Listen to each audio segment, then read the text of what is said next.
we hear from Revelations, and in that second reading, we hear that God will wipe every tear from our eyes.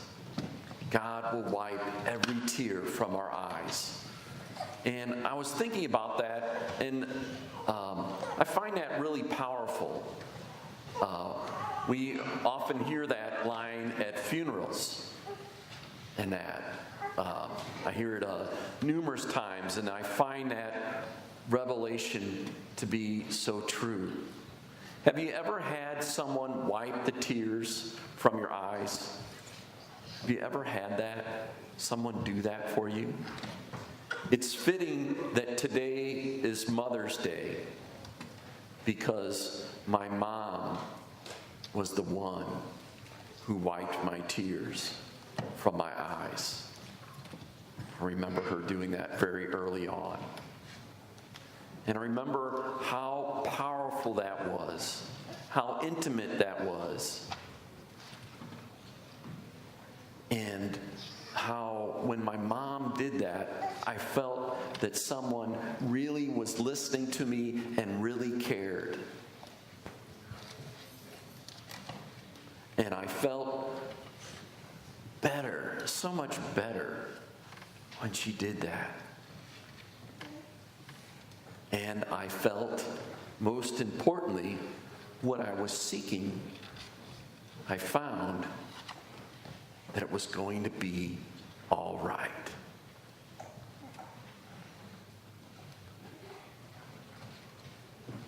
My mom has since died. She died last year. And but I learned from her long before she died that it was God's hand in my mother that was wiping my tears.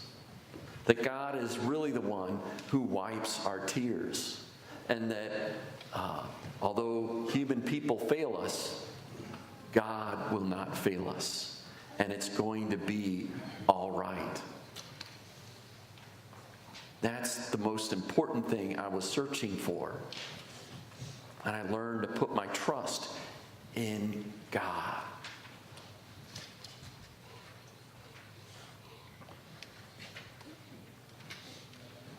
We find that overall God will be the one. And hopefully we've seen that already in the trials and tribulations that we've had already in our life. How God pulled us through those things that are what we've gone through already in the past, have already been through and done in our life. Hopefully we've found that God is the one who's pulling us through those things. And that we are actually learning, that we can actually learn from those things.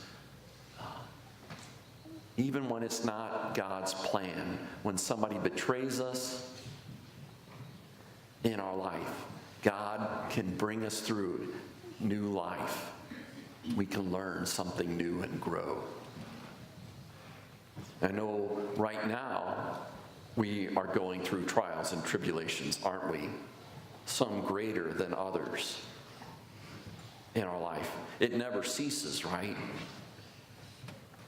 And we look to Revelation today, that in Revelation, if you've read the book, it's all these stories, and the stories are, there's going to be trial and tribulation going on in the story, and then God saves them.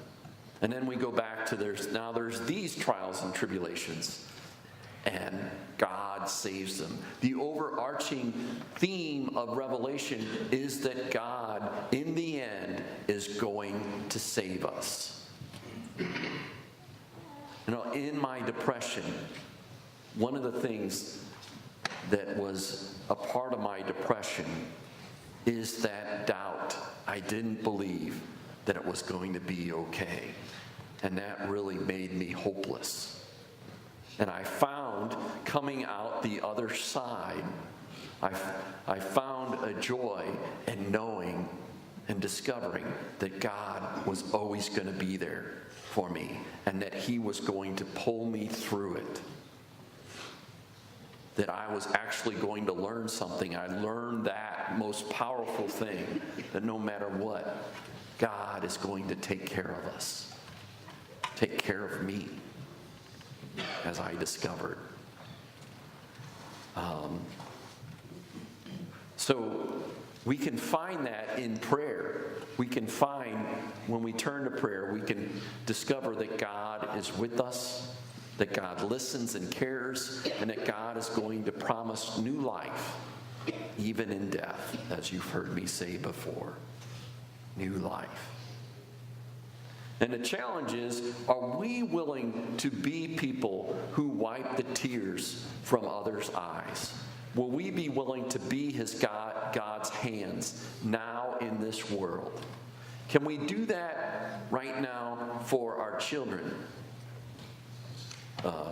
Heard this story about this woman, and she was going through this store, and with her child, and they're going through, and it was a little 4-year-old child, and they're about ready to leave, and this child stopped and said, "Mom, I want this toy." He was pointing to on the shelf. And Mom was like, "No, we can't afford that." And the kid said, "No, Mom, I really want this." And Mom was like, "We're not getting this." Guess what began to happen?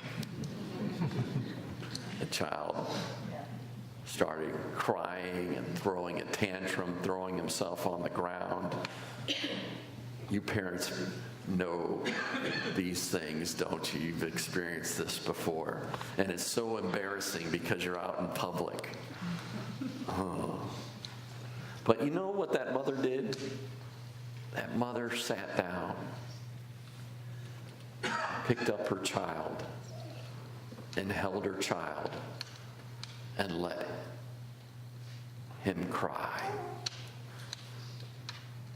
And just held him. And you know eventually what happens is the child goes limp and finally gives up if you hold them long enough.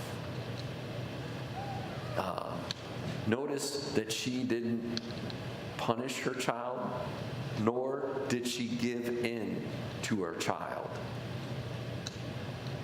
She was teaching her child that there's some things you just can't have. There's limits in our life. And it's okay to cry over them. It's okay to grieve them. Can we do that for our children? Can we do that for others that are not our family? Now, we got to be careful because if we do that literally, we might end up in a lawsuit. But we can do that figuratively for people just by listening to them and caring for them. I know in my spiritual direction, the times that I have cried, I knew that my spiritual director was not going to dry my eyes physically.